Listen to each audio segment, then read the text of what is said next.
Hello students, आज हम देखेंगे ग्रीन केमिकल्स की प्रिपरेशन। इससे पहले वाले लेक्चर में आपने ग्रीन केमिस्ट्री पढ़ा था। ग्रीन केमिस्ट्री में आपने प्रिंसिपल्स पढ़े थे ग्रीन केमिस्ट्री के। अब आपके सिलेबस के अकॉर्डिंग दो ऐसे केमिकल्स हैं जिन्हें हम ग्रीन केमिकल की फॉर्म में बनाएंगे, यानी हम उसकी जो सिंथेसिस है वो एनवायरमेंटली फ्रेंडली करेंगे। ठीक है, जो आपकी केमिकल्स हैं वो नॉर्मल केमिकल्स हैं, जैसे कि एडिपिक एसिड है और पैरासीटामोल है, लेकिन इसका जो पाथवे है वो हम ग्रीन पाथवे और ट्रेडिशनल पाथवे दोनों देखेंगे।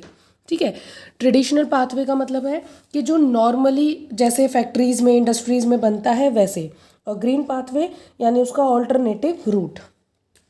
ठीक है, तो चलिए स्टार्ट करते हैं एडिपिक एसिड से।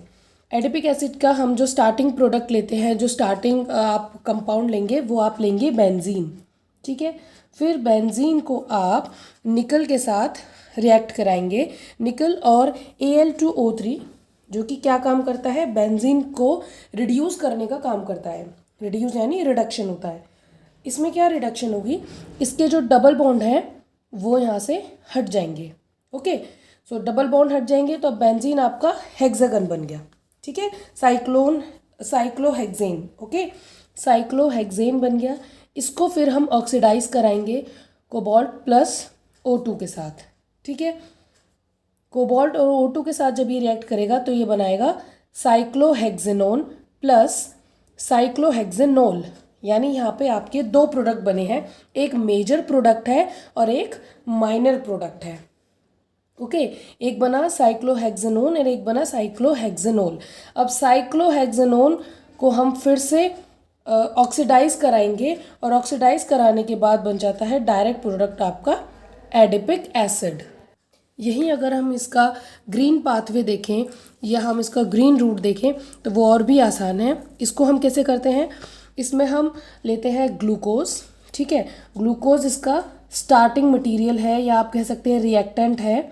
ठीक है, ग्लूकोज को फिर हम ऑक्सीडाइज करते हैं, ऑक्सीडेशन करते हैं in the presence of CNT। CNT मतलब कार्बन नैनो ट्यूब। तो जब हम इसका ऑक्सीडेशन करते हैं तो आप देख सकते हैं कि इसकी लास्ट पोजीशन पे यानी इस वाली पोजीशन पे डबल बॉन्ड O आ गया। ओके, इसके बाद हम नेक्स्ट स्टेप करते हैं सिर्फ OH रिमूवल। OH रिमूवल से ये जितने भी OH ग्रुप्स हैं ये सारे हट जाएंगे और ये बन जाएगा आपका एडिपिक एसिड। चाहे तो आप इसे ऐसे भी लिख सकते हैं और चाहे तो आप इसे ऐसे भी लिख सकते हैं। आइए अब रिएक्शन याद करने की तरफ थोड़ा ध्यान देते हैं, है ना। रिएक्शन हमें लगता है कि इतनी बड़ी है, कैसे इसे याद करें।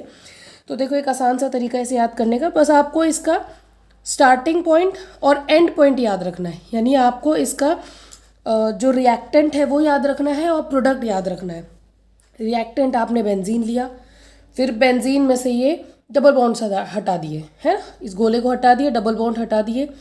फिर आपने इसको हेक्सेनॉन और हेक्सेनॉल बना दिया, यानी डबल बॉन्ड O और OH।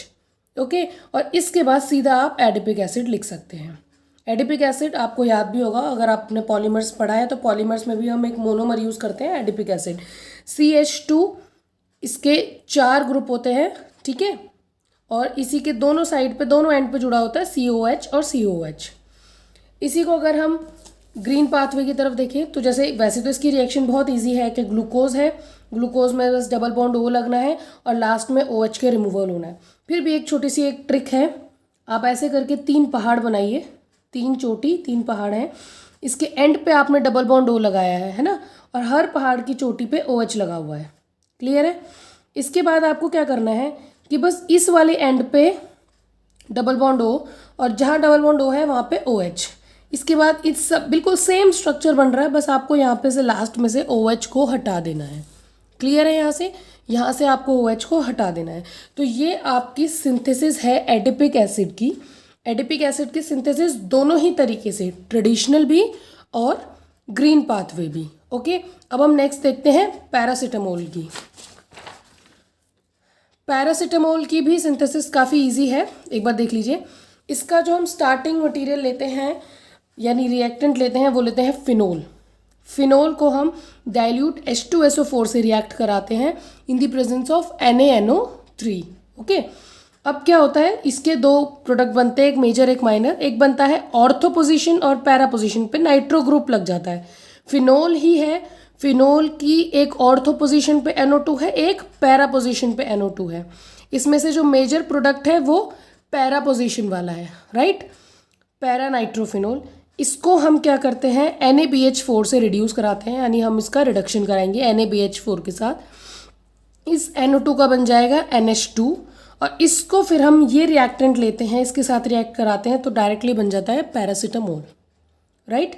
ये था इसका ट्रेडिशनल पाथवे, ठीक है। अब अगर हम इसका ग्रीन पाथवे देखें तो ग्रीन पाथवे जो है उसमें क्या है, बहुत इजी रिएक्शन है इसकी ग्रीन पाथवे की। आपको हाइड्रोक्विनोल लेना है, यानी कि दोनों ही side para position OH group लगा हुआ है पैरा पोजीशन पे, ठीक है। इसको रिएक्ट कराना है इन दो आयंस के साथ, ये आपका कैटायन, ये आपका एनायन, ओके। COO माइनस आपका एनायन है और NH4 प्लस आपका कैटायन है और डायरेक्ट आप पैरासीटामोल बन जाएगा इससे। इस रिएक्शन को याद करने का भी बहुत आसान तरीका है, ठीक है। फिनोल आपका स्टार्टिंग मटेरियल है, ठीक, या रिएक्टेंट है। पैरासीटामोल का आप स्ट्रक्चर याद कर लीजिए, पैरा पोजीशन पे NH और ऐसे करके double bond O, ketone group type, okay. अब फिनोल को आपने NO2 बस लगाना है इस पर, ठीक है, एक बारी ऑर्थो पे एक बारी पैरा पे, फिर पैरा वाले के NO2 को NH4 बना देना, NH2 बना देना है यहाँ पे, ठीक है। NO2 की जगह NH2 और NH2 पे आपको ये लगा देना है। सेम इसमें है, यहाँ पे आपने जैसे फिनोल लिया है, यहाँ पे आपको हाइड्रोक्विनोल लेना है, यानी दोनों ही साइड पैरा पोजीशन पे OH है और डायरेक्ट आप इससे पैरासीटामोल बना सकते हैं। तो ये थोड़ा सा तरीका है रिएक्शन को याद करने का, क्योंकि अगर आप इसे रटेंगे तो ये याद नहीं होगी। थोड़ी सी ट्रिक लगाएं या इसको अपने ईजी वे में याद करने की कोशिश करें, ओके। Thank you.